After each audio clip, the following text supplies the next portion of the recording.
ನಮಸ್ಕಾರ. ಕಲಾ ಚಾವಡಿಯ ಎಲ್ಲ ಸನ್ಮಿತ್ರ ಬಾಂಧವರಿಗೂ ವಿಶ್ವ ಮಹಿಳಾ ದಿನಾಚರಣೆಯ ಶುಭಾಶಯಗಳು.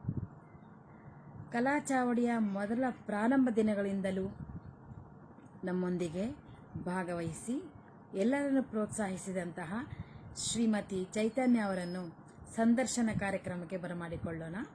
ನಮಸ್ತೆ ಚೈತನ್ಯ ಅವರೇ, ವಿಶ್ವ ಮಹಿಳಾ ದಿನಾಚರಣೆಯ ಶುಭಾಶಯಗಳು. ನಮಸ್ತೆ, ನಿಮಗೂ ಸಹ ಮಹಿಳಾ ದಿನಾಚರಣೆಯ ಶುಭಾಶಯಗಳು. ಚೈತನ್ಯ ಅವರೇ, ನಿಮ್ಮ ಹಾಗೂ ನಿಮ್ಮ ಕುಟುಂಬದವರ ಪರಿಚಯವನ್ನು ನಮ್ಮ ಚಾವಡಿಯವರಿಗೆ ಮಾಡಿಕೊಡ್ತೀರಾ? ನಾನು ಮನೆ ನಡೆಸುವ ಗೃಹಿಣಿ.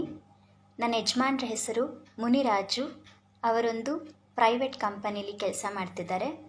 ನನಗಿಬ್ಬರು ಹೆಣ್ಮಕ್ಳು. ದೊಡ್ಡ ಮಗಳ ಹೆಸರು ನಿಸರ್ಗ, ಚಿಕ್ಕ ಮಗಳ ಹೆಸರು ವರ್ಣಿಕಾ. ಚೈತನ್ಯ, ಈಗ ಹೇಳಿ, ನಿಮಗೆ ನಮ್ಮ ಚಾವಡಿ ಹೇಗೆ ಪರಿಚಯ ಆಯಿತು? ಯಾರಿಂದ ಪರಿಚಯ ಆಯಿತು?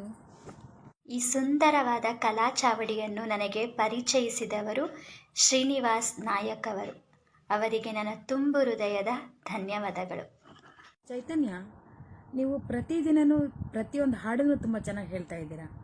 ನಿಮಗೆ ಹಾಡಿನಲ್ಲಿ ಹೇಗೆ ಉತ್ಸಾಹ ಬಂತು? ಹೇಗೆ ಕಲ್ತ್ರಿ? ಯಾರಿಂದ ಕಲ್ತ್ರಿ? ಅದನ್ನು ಸ್ವಲ್ಪ ನಮ್ಗೆ ಹೇಳ್ತೀರಾ? ಇಲ್ಲ, ನಾನು ಯಾವುದೇ ರೀತಿಯಾದ ಸಂಗೀತವನ್ನು ಕಲ್ತಿಲ್ಲ.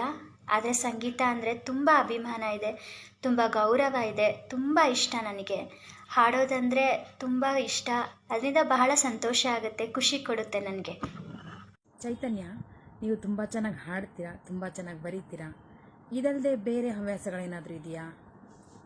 ನನ್ನ ಹವ್ಯಾಸಗಳಂದರೆ ಹೊಸ ಹಾಡುಗಳನ್ನ ಕಲಿಯೋದು, ಕವಿತೆಗಳನ್ನ ಬರೆಯೋದು, ಕತೆ ಪುಸ್ತಕಗಳನ್ನು ಓದೋದು, ಇವುಗಳೆಲ್ಲ.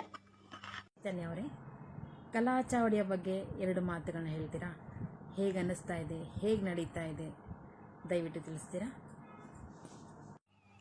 ಕಲಾ ಚಾವಡಿ ಅನ್ನೋದು ಒಂದು ಸೊಗಸಾದ ವೇದಿಕೆ. ಕಲಾ ಸೇವೆ ಮಾಡೋಕ್ಕೆ ಸುಂದರವಾದ ಅವಕಾಶ ಕಲ್ಪಿಸಿಕೊಡುತ್ತೆ. ಸಂಗೀತ ಕಲಿಯದಿದ್ದವರಿಗೂ ಸಹ ಇಲ್ಲಿ ಅವಕಾಶಗಳುಂಟು. ಅವಕಾಶ ಕೊಟ್ಟು ಪ್ರೋತ್ಸಾಹಿಸಿ ಮುಂದೆ ನಡೆಸುವ ಉದಾರ ಮನಸ್ಸುಗಳು ಈ ಕಲಾ ಚಾವಡಿಯಲ್ಲಿರುವವರು ಎಲ್ಲರಿಗೂ ಉಂಟು. ತುಂಬ ಖುಷಿಯಾಗುತ್ತೆ, ಮನಸ್ಸಿಗೆ ತುಂಬ ಸಂತೋಷ ಕೊಡುತ್ತೆ. ಕಲಾ ಚಾವಡಿಗೆ ನಾನು ಎಂದೆಂದೂ ಋಣಿಯಾಗಿರುವೆ. ಧನ್ಯವಾದಗಳು.